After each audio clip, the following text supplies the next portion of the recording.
आज हम एक इनफॉर्मल सा इंटरव्यू कर रहे हैं एबीजे सर के साथ में। एबीजे सर है वो किसी भी परिचय का मोहताज नहीं है। यूट्यूब के ऊपर आप अगर फीस का देखोगे तो आप समझ सकते हैं, वो आप खुद भी देखिएगा।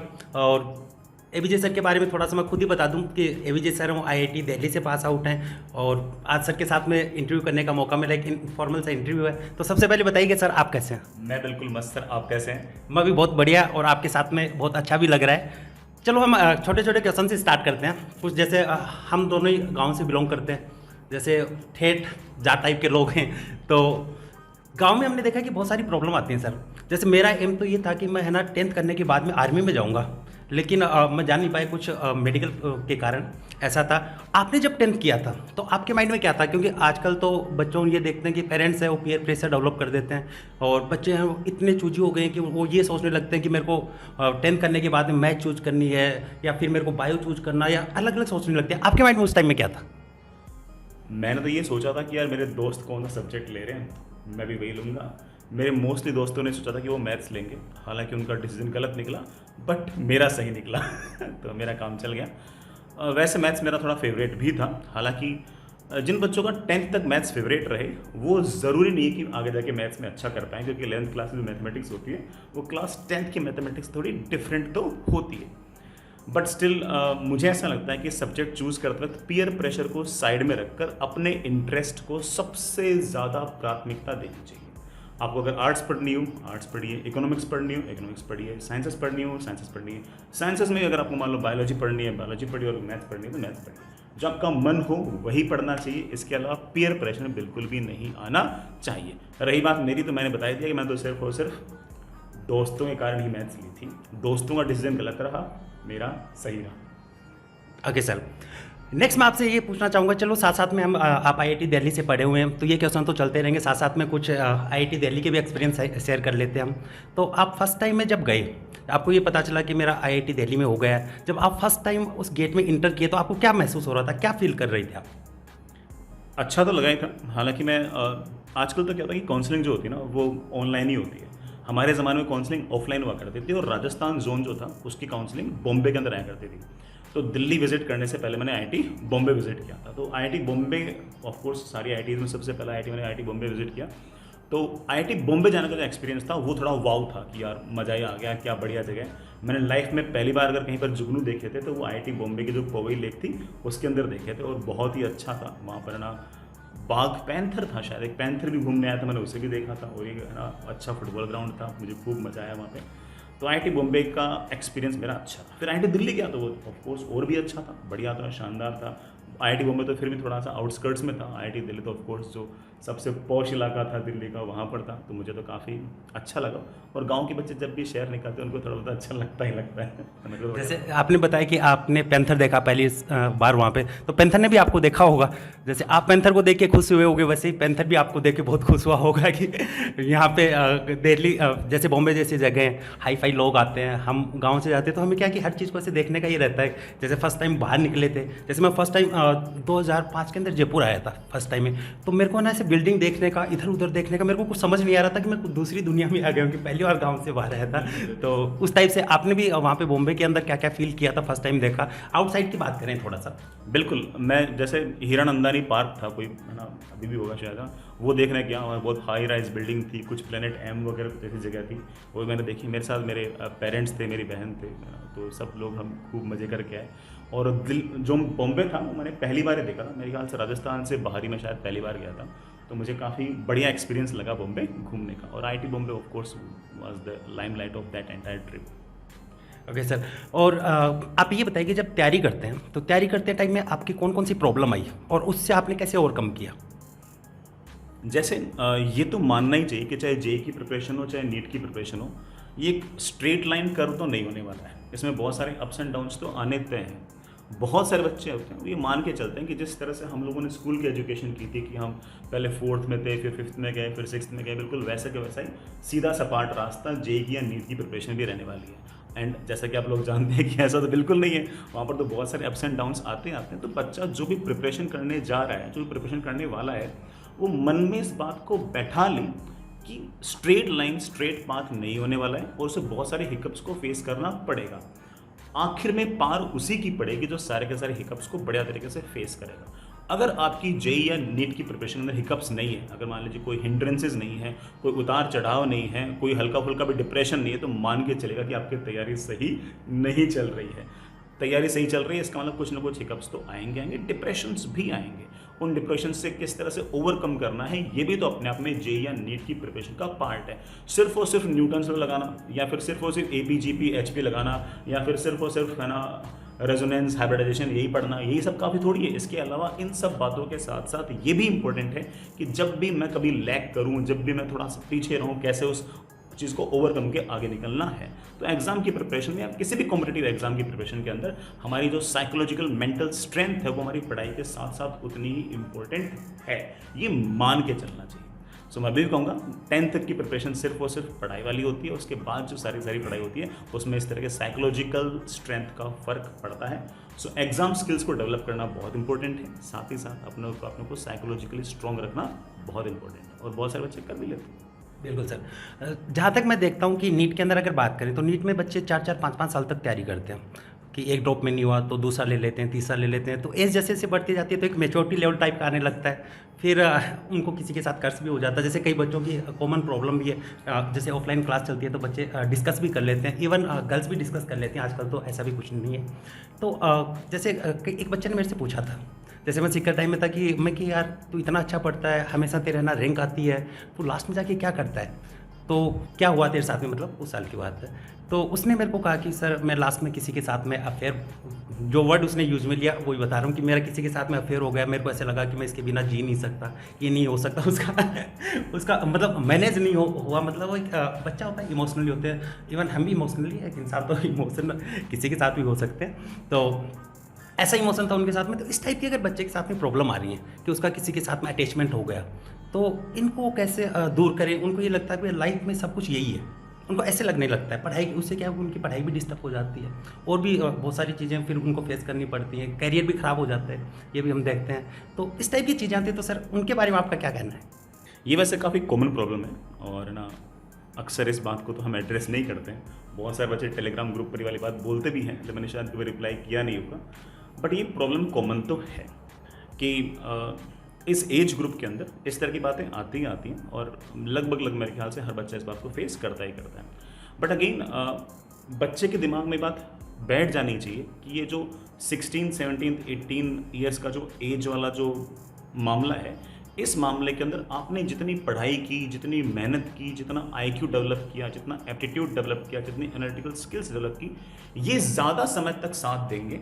और ये जो आपकी जो इन्फेक्चुएशन वाली जो फीलिंग्स हैं, ये हो सकता है कि उतने समय तक साथ ना दें। ठीक है, तो मैं अभी भी कहूँगा कि ये इस एज के अंदर इंसान अपने आप को सबसे ज़्यादा चेंज कर सकता है, और इस एज ग्रुप के अंदर इंसान अपने अंदर सबसे ज़्यादा डेवलपमेंट क्रिएट कर सकता है। जैसे आपकी अगर कहूँ तो हाइट सबसे ज़्यादा कब बड़ी होगी? जब आप 11 साल के 12 साल के रहोगे तब बड़ी होगी। आज थोड़ी बढ़ेगी, आज तो आप जैसे हो वैसे हो गए। आज आपके लिए कोई नई चीज़ सीखना बहुत मुश्किल है, और आप जब 17-18 साल के थे तब आपके लिए चीज़ सीखना थोड़ा सा आसान था।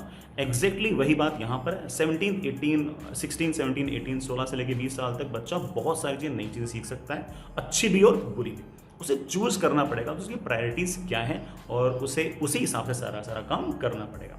ऐसे मुझे ऐसा लगता है कि बच्चों को थोड़ा सा स्वार्थी और लालची होना चाहिए, और लॉन्ग टर्म के बारे में ज़्यादा सोचना चाहिए, और जो शॉर्ट टर्म ये जो भी अट्रैक्शंस वगैरह हैं, इनको थोड़ा सा अवॉइड करना चाहिए, और ये मान के चलना चाहिए कि it's part and parcel of life as well as JEE and NEET preparation. ऐसे मान के चलेंगे सबके साथ होता है, चलता रहता है। मेन काम जो है वो मेरा पढ़ाई है, मेन काम जो है वो फिजिक्स है, केमिस्ट्री है, मैथ्स एंड बायोलॉजी है। अगर वही बात ध्यान रखेगा तो उसका काम चल जाएगा। अब होता क्या है, बच्चा मेन काम उसको समझ लेता है और उसे साइड बिजनेस समझ लेता है। बल्कि लाइफ में आपके तो साथ देगी ना, वो मैंने कहा कि क्या देगा, आपका IQ देगा, आपका एप्टीट्यूड स्किल्स देंगी, ये सब देंगी। तो इन पर वर्क थोड़ा सा ज़्यादा करना चाहिए, और इस 4-5 साल के अंदर जो सबसे ज़्यादा काम किया जाएगा यही हमारी ज़िंदगी पर साथ देगा।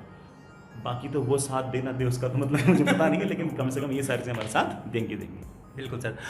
IIT के टाइम में मैंने आपके वीडियो भी देखे हैं, अभी आपने थोड़े दिन पहले अपलोड भी किया, शायद परसों किया था शायद। तो आप काफ़ी हैंडसम हुआ करते थे उस टाइम, हालांकि अभी भी हैं, ऐसे नहीं कर आप वैसे वो देखिएगा, काफ़ी हैंडसम थे काफ़ी। तो उस टाइम का एक अलग ही था, अब की बात अलग है, उस टाइम का अलग था। तो हाँ, IIT में वैसे रेशो कम होता है लेकिन आपकी कुछ ऐसी स्टोरी, कुछ फनी स्टोरी जो आपको अभी तक याद है, जो अब सोचते हो कि यार उस टाइम में क्या करता था ऐसा? जैसे मेरे ख्याल से आप जिस तरह की स्टोरी सुनना चाहते हो, वैसे मेरे पास स्टोरी है नहीं। हम जो the ratio was very skewed actually. नहीं नहीं, वो मत सोचिएगा कि है ना भाभी जी इंटरव्यू देखेंगे, है ना उसका वो सोच के मत दीजिएगा, जो भी है वो क्लियर बताइए। बट मेरी जो हॉस्टल लाइफ थी दैट वाज एक्सट्रीमली गुड। मेरा हॉस्टल का नाम था Karakoram, that is short known named as K2। IIT Delhi के जितने भी हॉस्टल्स हैं वो सारे के सारे माउंटेन की जो पीक्स होती हैं उनके नाम पे हैं, जैसे ज्वालामुखी, काराकोरम, नीलगिरी, सतपुरा, इस तरह से। तो हमारे हॉस्टल का नाम काराकोरम था। एंड हमने 4 साल तक खूब मज़े किए, खूब चिल मचाई। एंड बहुत सारे ऐसे किस्से हैं जो मैं बड़े आराम से लोगों को सुना सकता हूँ। अब ऐसे में मैं सिर्फ और सिर्फ एक किस्सा सुना देता हूँ उनमें से। मैं ये नहीं कहता कि this is the best one of all, but मैं ये कह सकता हूँ कि it doesn't require any kind of censorship. ठीक है, it is not the best one, but इसके लिए किसी सेंसरशिप की ज़रूरत नहीं, इसलिए ये वाला किस्सा मैं सुना देता हूँ। IIT के अंदर जो भी लैब्स वगैरह होते हैं उसमें पार्टनर्स होते हैं। आपके साथ एक आपका दोस्त होता है, आप दोनों मिलकर सारे लैब्स में सारे काम करते हो, आप मार्क्स भी शेयर करते हो, सारा काम शेयर करते हो। तो मेरा जो बेस्ट फ्रेंड अतुल कुमार सिंह, वो मेरा लैब पार्टनर शुरू से ही रहा। And he was very smart guy. मैं उतना भले ही थोड़ा सा कामचोर था, लेकिन वो काफ़ी स्मार्ट था, मेरा सारा काम कर लेता था। उसका मेरे प्रति प्रेम था जिसके कारण मेरा सारा काम कर लेता था। हालांकि हम थोड़े से कैजुअल भी थे। अब एक लैब ऐसी थी जिसमें है ना हमें काफ़ी है ना दिक्कतों का सामना करना पड़ा। हमें कुछ ऐसी चीज़ें बनानी थी जो हमसे बन नहीं पाती। मुझे एग्जैक्टली याद भी है कि मैं क्या बनानी थी। हमें शायद PNP, P type doping, N type doping and फिर अगेन P टाइप डोपिंग का एक ट्रांजिस्टर बनाना था। बहुत ही छोटी साइज़ का था और वो हमने खूब ट्राई किया, लेकिन हमसे एग्जैक्टली वो लैब के अंदर बन नहीं पाया। हो सकता है कि इक्विपमेंट्स फॉल्टी हो, तो हमसे बन नहीं पाया। जब नहीं बन पाया तो फिर आखिर में हमें उसकी एक पिक वगैरह लेके हमें उसको है ना सर को दिखानी थी वगैरह वगैरह। है ना उसका एक जूम्ड पिक होती थी जिसमें एग्जैक्टली आप जो इंटरफेस है उसको दिखा सकते हो। उसमें ना 6000 टाइम्स 10,000 टाइम्स ऐसे जूम करना था। मुझे एग्जैक्टली याद नहीं कितने टाइम उसको जूम करना था। उसकी पिक लेके डालनी थी, तो हमसे बन ही नहीं पाया, तो जूम तो कहाँ कर पाते। तो फिर जब लैब रिपोर्ट जब सबमिट करानी थी उससे जस्ट एक दिन पहले अतुल ने कहा कि यार हमसे तो बना नहीं है और वो पिक हमें कल सबमिट करानी, तुम क्या करें। तो हम दोनों नेट के ऊपर ढूंढा कि यार कोई अच्छा सा PNP ट्रांजिस्टर का जो बिल्कुल एग्जैक्ट जो डायोड होता है उसकी पिक कहीं पर मिल जाए तो हम ले लेते हैं, यूज़ कर लेते हैं। तो हमने नेट पर से एक है ना पिक ली, उसको डाउनलोड किया है ना, फिर उसी को ऐसे स्कैन वगैरह करके हमने उसकी वापस से पिक ली और उसको हमने सबमिट करा दिया। जैसे हमने उसको सबमिट करा दिया तो प्रोफेसर ने वो पिक देखे। Those professors as you know it very well, they are extremely smart. उन्होंने पिक्चर देखते ही ना जोर जोर से ऐसे सरकेस्टिक से स्माइल देना स्टार्ट कर दिया, हंसना स्टार्ट कर दिया। मैंने कहा सर क्या हो गया, इतने चिल कैसे हो रखे हो। तो उन्होंने कहा कि यार ना you guys are so brilliant and so fast that in just one day you travel to US and get back. इतनी सारी इंग्लिश को एक साथ बोले तो हमारे तो समझ में नहीं आ रहा कि क्या हो रहा है। हमने फिर उसको ट्रांसलेट किया। मैंने कहा नहीं सर US तो जाने की बात ही नहीं है, हम तो यहीं थे, है ना। कि नहीं, the picture you gave me is zoomed up to such level that these kind of electron microscopes are only at this university at USA. This kind of electron microscope is not available at IIT Delhi and not available at any college of India or any R&D of India. You must have been to US. हमने जाके पैर पकड़ लिए, sir हमसे तो गलती हो गई। फिर उन्होंने मुझसे एक सवाल और पूछा कि चलो ठीक है ना, तुम तो इस बात को छोड़ो, तुम तो ये बताओ कि जो IIT दिल्ली जो तुम लैब में गए जहाँ पर फोटो खिंचवाने के लिए गए थे, तो उसमें इलेक्ट्रॉन माइक्रोस्कोप गेट में घुसते ही था किधर। तो मैं और अतुल दोनों एक साथ बोले। मैं बोला सर लेफ्ट, अतुल बोला राइट। मैं बोला लेफ्ट, अतुल बोला राइट। मतलब आप गए ही नहीं? हम ऑब्वियसली नहीं गए थे। हाँ जब बना ही नहीं था। मैंने बोला लेफ्ट, अतुल ने बोला राइट, सर ने बोला नो, सामने पड़ा था।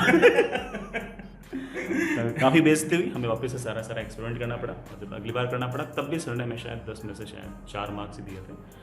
4 marks was I think for grade D, but we were very happy कि चलो कुछ तो किया हमने। सर देखो, गांव से बच्चे जाते हैं तो उनके साथ में एक प्रॉब्लम और आती है इंग्लिश की।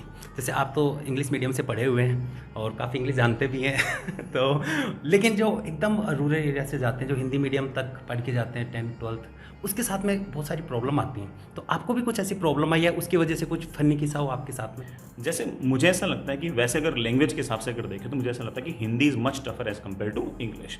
इंग्लिश थोड़ी आसान लैंग्वेज तो है, हाँ, हम थोड़े से जो ये जो अपना हिंदी बेल्ट जिसे बोलते हैं कि राजस्थान, एमपी, यूपी, बिहार और थोड़ा बहुत गुजरात, इसके बच्चे हल्के फुल्के थोड़ा सा इंग्लिश से घबराते ज़रूर हैं। लेकिन मैंने ये भी नोटिस किया है कि अपने ही क्षेत्र के बहुत सारे बच्चे जो हिंदी मीडियम से 12वीं क्लास तक पढ़े थे, वो अच्छी खासी इंग्लिश जान लेते हैं, उसके बाद कैट का एग्जाम भी फोड़ते हैं, उसके बाद IIM भी फोड़ते हैं और अच्छा खासा बढ़िया करते हैं। सो मेरे ख्याल से ना हमारे बच्चे बड़े आराम से उसको मैनेज कर सकते हैं। उनके लिए मेन चीज़ सिर्फ और सिर्फ IIT, IIM या फिर किसी भी अच्छी मेडिकल कॉलेज जाना, वो इंपॉर्टेंट है। लैंग्वेज मेरे ख्याल से आजकल इतना बार है नहीं, इतना डिफरेंस उससे क्रिएट होता नहीं है। बच्चा अगर मान लो कि फिजिक्स, केमिस्ट्री, मैथ्स और बायोलॉजी में अगर महारत हासिल कर लेगा तो इंग्लिश तो है ही क्या, इंग्लिश में भी कर ही लेगा। क्योंकि एक मेरे साथ में किस्सा हुआ था, जब मैं लैब में गया था, BHU के टाइम की बात है, तो मैं भी गांव से गया था, 12th तक हिंदी मीडियम से ही पढ़ा हुआ था।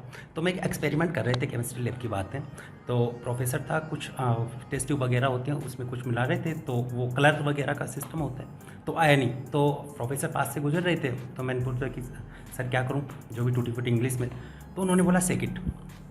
अब सेक इट तो उस तो उस टाइम में अब सामने बर्नर चल रहा था। हाँ। अब हमारे गांव में सेकने का मतलब होता है गरम करना। तो मैंने उसको क्या किया, उसके ऊपर तो उन्होंने जो इंग्लिश में मेरे को पता नहीं क्या बोला। हाँ। मेरे को तो याद भी नहीं, मैं तो ट्रांसलेट भी नहीं किया उसको। फिर वो जैसे ही ऐसे मतलब मुड़ के वो चिल्लाई, थोड़ा सा निकले थे, वो चेक कर रहे थे। तो मैंने क्या कि वापस वो चिल्लाई तो मैं वापस हटा ली। फिर what are you doing, sake it, मैंने दोबारा ऐसे कर। तो इंग्लिश की वजह से है ना, जैसे एकदम आते तो कई बार ऐसे हो जाते हैं, वो माइंड में क्या कि वो चीज़ बैठी रहती है, क्योंकि हम सेक वाले वो समझ के जाते हैं। तो सर चलो, बहुत ही बढ़िया। तो ओके। आप है ना फर्स्ट टाइम फ्लाइट में कब बैठे? मैं ना मेरी जब मैं सेकेंड ईयर में था तो मेरी एक बार इंटर्नशिप US में लगी थी। तो मैं पहली बार इंटरनेशनल फ़्लाइट में ही बैठा था। मेरा पहले इंडिया से जर्मनी गया था और फिर मैं जर्मनी से फिर फिलाडेल्फिया USA गया था। तो मैं पहली बार फ्लाइट में तब बैठा था। सर जर्मनी में भी आप रहे, USA में भी आप रहे, जितने भी टाइम के लिए रहे होंगे, लेकिन वहाँ पर और अपने वाले जो स्टूडेंट हैं उनमें क्या डिफरेंस है? वैसे US के अंदर मोस्टली बच्चे जो ठीक ठाक मुझे लगे वो चाइनीज़ थे, कोरियन थे और इंडियंस थे। एंड ऑफ कोर्स जो इंडिया का अच्छी क्रीम थी, जो अच्छे बच्चे थे वही मोस्टली वहाँ पर थे। उनके वर्क एथिक्स काफ़ी अच्छे हैं, काफ़ी ईमानदारी से सारा काम करते हैं, बढ़िया से काम करते हैं, खूब पढ़ते हैं, खूब मेहनत करते हैं और खूब मस्ती भी करते हैं। उन्हें क्लैरिटी दिमाग में पहले से होती है। जो मैंने मेन डिफरेंस देखा वो देखा US के बच्चों में। जो US के बच्चे जस्ट स्कूल पास आउट थे, वो अपनी कॉलेज एजुकेशन अपने ही पैसों पे कर रहे थे। जैसे मान लीजिए कि किसी पिज़्ज़ा हट में काम करके, मैकडोनल्ड्स में काम करके या फिर है ना बर्गर फार्म वगैरह में काम करके, वहाँ काम करके वो अपनी जो कॉलेज एजुकेशन थी उसको खुद ही फंड करते थे। अपने पेरेंट्स पर वो इतने डिपेंडेंट नहीं रहते थे। ये मुझे अच्छा लगा कि मतलब वो लोग ऐसा नहीं मानते कि ये छोटा काम है या बड़ा काम है। अपने तो जैसे ऐसे मान लेते हैं छोटा काम है मैं नहीं करूँगा, ये तो वेटर वाला काम है मैं क्यों करूँ। एग्जैक्टली वो है ना बड़े आराम से पिज़्ज़ा हट में भी काम कर लेते थे और उसके बाद वो डे टाइम के अंदर अपने PhD का काम भी करते रहते थे। तो मुझे ये चीज़ अच्छी लगी उनके अंदर और ये भी लगा कि इससे इंसान हल्का फुल्का बहुत सारी चीज़ें सीखता ही है। अब 18-19 साल के केस में अगर मान लो 18-19 साल की उम्र के अंदर कोई बच्चा अगर मान लीजिए ऐसा काम करता है तो उसको ऑफकोर्स इकोनॉमिक्स भी बेटर होती है, कैसे पैसे को हैंडल करना है, कैसे कम पैसे में काम चलाना है, बहुत सारी बातों का फंडा क्लियर होता है। किताबों से कम होता है और कई बार जूते खा के ज़्यादा होता है, मेरे को ऐसा लगता है। तो बिल्कुल सर, तो ये थे हमारे साथ में विजय सर और इनसे समय समय पे हम मिलते रहेंगे और भी इनके इंटरव्यू लेते रहेंगे। और भी इनकी है ना IIT की बहुत सारी इनकी स्टोरीज़ है जिनके बारे में इन्होंने मैंने इधर उधर से सुना भी, उनके बारे में भी डिस्कस करेंगे। Thank you sir. Okay sir, welcome sir, bye bye.